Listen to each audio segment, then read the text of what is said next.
Beloved Madridistas, welcome back to Madrid. Welcome back to the channel. Okay, lots to discuss today. Let's talk about the Leganes match last night. I knew this was going to be a very experimental lineup between the injuries and needing to rest players. We knew this was going to be highly experimental, and I was really looking forward to it because I knew we were going to see a lot of lineup we had never seen before, new players, etc. So it was pretty exciting in that regard. I'll give you my thoughts on the match, players, etc. And then we also need to talk about the calendar and the injuries, which is just insane. I've never seen anything like this in all these years. And then we need to talk about, at the end, I'll talk to you about the letter that Real Madrid wrote to the Federation, which really made shockwaves everywhere. I've been talking about corruption in La Liga for so long.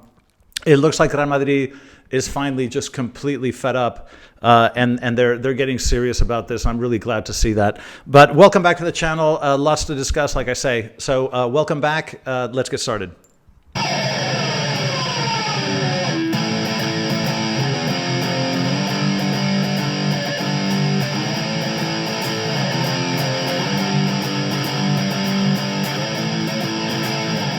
Madridistas, welcome back. Okay, let me give you, first of all, my thoughts on the Leganes match. Okay, the lineup was interesting. I mean, we'd never seen this before, but we obviously had to get creative.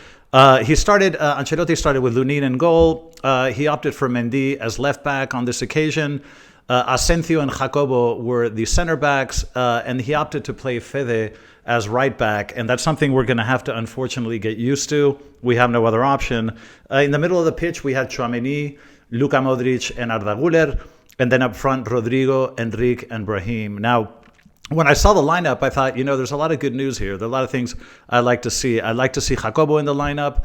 I think it's great to give these young players a chance. I was very happy to see Asensio back as a starter in the center back position. I was very happy to see Arda as a starter and Enrique as a starter. I thought that was really wonderful to see. Rodrigo on the left is always exciting because I think Rodrigo tends to play better when he is on the left. So I was kind of, excited about what I was seeing. I think my only concerns were Fede as right back. I thought, maybe Fede was another player that could have used a little bit of rest because he gives so much, and I'm just so worried that Fede is going to break one of these days. So I don't know if it would have been too risky to leave him on the bench, but I was very worried about that. And I was also a little bit concerned about Luka Modric. Would he last 90 minutes or not? It turned out he did. I think Modric played quite well. So my kind of concerns were appeased. In terms of the match itself, this was kind of a slow, cagey start. When I was starting to watch the game, I thought to myself, because the first 15 minutes were shit, and I was thinking to myself, are we ever going to start a match where the 15 minutes don't look like shit? I mean, why does it take us so long to get into the game? We seem to start matches in a very kind of tentative manner, and it's becoming a pattern that is very concerning because we're wasting minutes because we start very cold and it takes a while to kind of kick into gear. But in the first few minutes, I think Leganes had a couple of good opportunities. Lunin intervened very well. It was very hard for us to get the ball even up to the center of the pitch. We were having such a hard time getting the ball out. But little by little, as the minutes passed, we kind of gained a little bit of control in the match. The first goal came in the 17th minute, a very clever toe poke by Luka Modric. And then, I would also mention that Brahim and Rodrigo, I thought in the first half were excellent. They were by far the best players, in my view, in that first half. The second goal came in the 24th minute. This was very fortunate. It kind of came off a defender's foot, and the ball just landed perfectly into Enrique's stride. Very easy goal, but then all of a sudden we're up 2-0 without having really played particularly well. We find ourselves up 2-0. But once again, we have a tendency this year to blow, matches that when we're fully in control, you're up 2-0, everything is on our side. We tend to blow those situations up. It happens against Celta. It's happened a few times this year that we have matches under control, and for some reason, lack of concentration, poor defending, and we find ourselves in a pickle once again. So the second half, now in the second half of the match, Bini came in for Rodrigo. This tells us that Rodrigo is definitely going to play against Atletico de Madrid because this is why he got rest the second half of the match. Bini, I thought, played pretty well. He created a lot of danger. created a lot of havoc. He's just a very disruptive player every time he gets the ball. The match was it was a little bit odd because the sensation I had in this match is that we weren't playing particularly well, but we were creating a lot of chances. And I think that says more about the Leganes defense than it does about our play, because I didn't think that our play was particularly good. We were at 2-1 in the 32nd minute with the penalty. Jacobo is a young player. He needs to learn that when he goes to ground and he's in the box, he needs to put his arms closer to his body. This is something he will learn as he plays more and more, but that was a silly mistake. Like I say, in the second half, Vini came in for Rodrigo, and in the 58th minute, the 2-2 came. Now, this was just an unfortunate deflection. These things happen in football. The ball sort of bumped off Mendy, redirected the ball, and there was very little that Lunin could do. At the tail end of the match, Real Madrid was really pressing, pushing forward, trying to do everything we could. In the 74th minute, Brahim hit the crossbar. We had the first change in the match in the 75th minute. Arda came off, and Ceballos came in. In the 81st minute, we had more changes. Enrique and Mendy came off to give way to Fran and Gonzalo. We pushed a lot in the last few minutes of the match. And of course, we had that spectacular goal by Gonzalo, saving the day literally in what was the last breath of the match. A phenomenal header by Gonzalo, which was very exciting. In terms of the match, like I say, I think this was a match that, when you have a very experimental lineup like this and a lot of young players, you have to be careful what to expect. And I didn't think that their play was very fluid. I think our passing was very sloppy. We were losing a lot of balls. Arda Güler had a really unfortunate first half. He seemed to lose the ball constantly. I don't think we played particularly well, but we were able to create chances again, because I think Leganes is pretty modest defensively. In terms of players, I'll give you my thoughts quickly. Lunin, I thought, played well. We can't really blame him for the goals, but he did make a few very, very good saves, and his reflex, he almost stopped the penalty, by the way. So I think Lunin played well. I don't know if we could have asked for more. Mendy as left back, I'll say, I don't think he had a particularly good game. I think he was okay defensively, but Mendy did not accompany the attack at all. And especially in the second half of the match, if you guys notice, when Vini came in, he has a tendency to draw defenders to him, at least one or two, sometimes three. And that is exactly the moment when you want your left back to come up and join Vini in the attack, because opportunities and space opens up. But Mendy didn't do that very well. I felt that in attack he was completely lacking, and he sort of left Vini alone on too many occasions. He didn't provide the kind of support that I think he should. Asensio, I think, played very well. This kid needs to start at center back every match now until everybody's healthy. I think he was very solid, very consistent.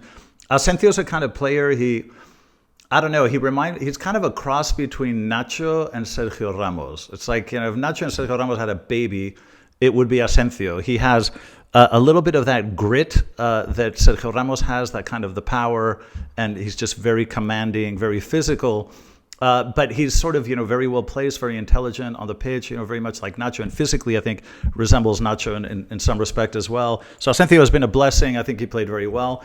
Jacobo, okay, I feel bad for this kid. I think he was visibly nervous. I think Jacobo was visibly nervous. He made a few mistakes. Leganes was able to get behind him on a couple of occasions very easily.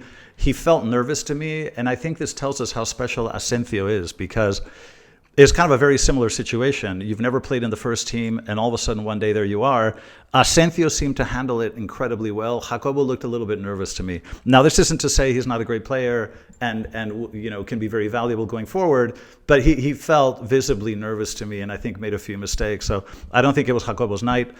Fede played the right back position very well, but he always does. I mean, Fede, at this point, he's just such a reliable player, and you can be sure that Fede will probably be the right back option against Atletico de Madrid and the two matches against City. It's what I think will happen, because I think Lucas Vázquez is just proving to be far too weak against big opposition. So I think Fede is stuck in the right back position for the next few matches. Luka Modric surprised me. I thought he played really well. I think I was kind of worried that he'd run out of gas, but he played very well. Almost the entirety of the match, and I think I was very happy. I think his distribution was good. He made some good passes, didn't lose the ball too much. He was kind of ever present, which is what you want from a midfielder. So I think Luka Modric played a pretty good game. Tchouaméni, actually, I thought Tchouaméni was okay. And I think the observation we can make about Tchouaméni is that he's obviously much better as a pivot than as a central defender. And I think there's no doubt about that at this stage. And I think last night he had a decent match. I think he played well in that position. So I would expect to see him there. Although, knowing Ancelotti, perhaps he might choose to put Tchouaméni back as center back again against Atletico or Man City. I don't know. But I do know that Tchouaméni is just a better player when he plays defensive midfield. That's just my impression, because I think he was okay last night. Arda Güler, Arda had, it was almost comical. I think his first half was, Ancelotti was on the sideline kind of, laughing, kind of mocking Arda because he lost so many balls in the first half. And plays that were pretty simple. I mean, and he's a very technical player. You don't see Arda Güler lose the ball very often, but I think he had all the ball losses of an entire year concentrated in one half last night. His first half was really poor. He played a little bit better in the second half, admittedly. But again, I think this just comes down to continuity of play. But I was very happy to see him start, and I think he should get more minutes. Rodrigo in the first half played very, very well, and then obviously was rested in the second half. When he plays on the left, he's just really dangerous. But I think Rodrigo and Brahim were excellent. So I think Rodrigo had a very, very positive night when he played. Enrique, so let me give you my thoughts on Enrique.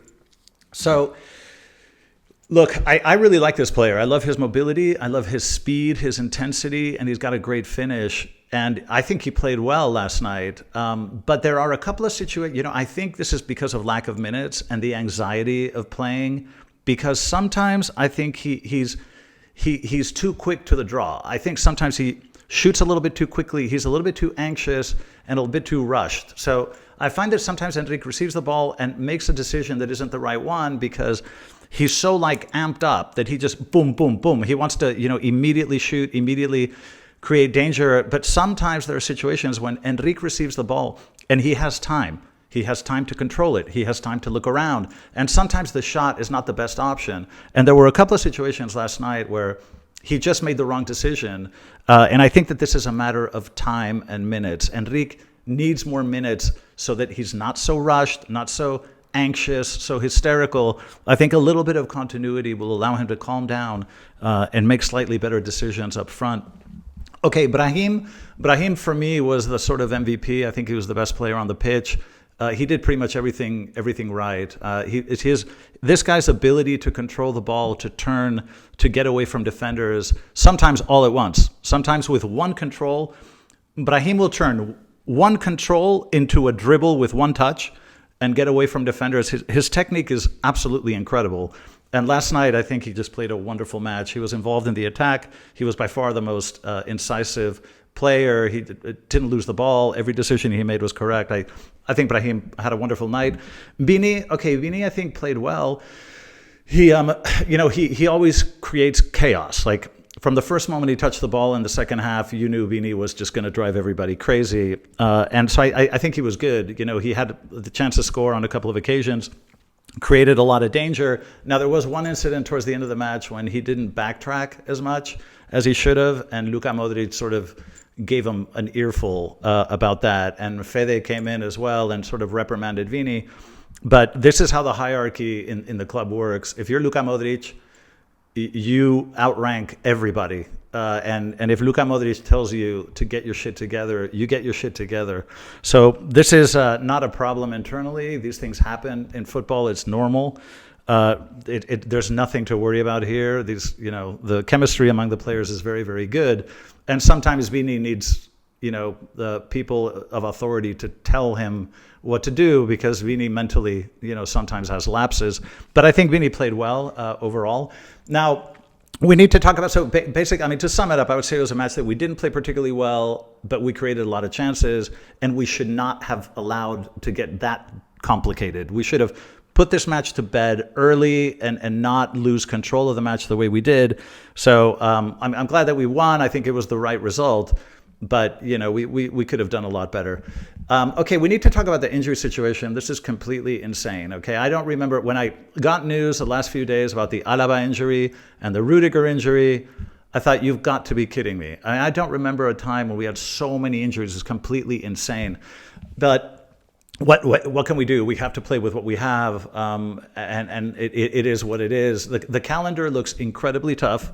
Atletico de Madrid and 2 matches against Man City. This is going to be very, very difficult. I'm assuming that Ancelotti is going to play a 4-3-3 because he's just completely hell-bent on this. So I'm a little bit worried about that, as you guys know.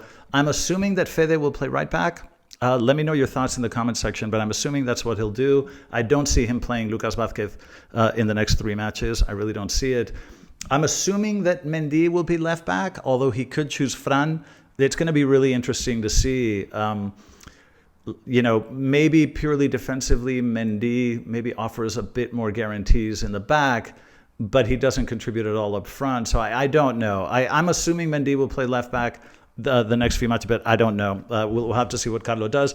Tchouaméni, well, Asensio is going to have to return to center back as a starter, but I think Ancelotti will probably put Tchouaméni back there again. He has this obsession with Tchouaméni. Whenever Tchouaméni is available, he seems to play. So I think that's kind of what we're looking at now. We're going to have to survive 3 very tough matches with a lot of patchwork. That's why I call the thumbnail a patchwork orange. They were wearing orange, and it was a very patchy lineup.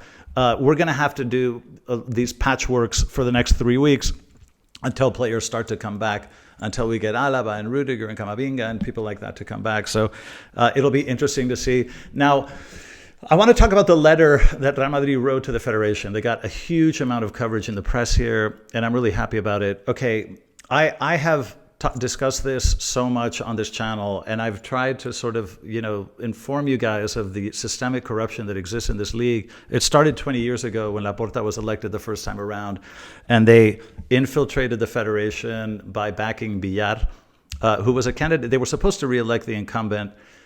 Barça broke a gentleman's agreement with all the other clubs and pushed Villar into the presidency. At that point, they started changing the ref selection system. They started paying Negreira millions of dollars. And you started to get those crazy statistical anomalies in terms of decisions, referee decisions, red cards for and against, penalties for and against. You started to get incredible statistical divergences.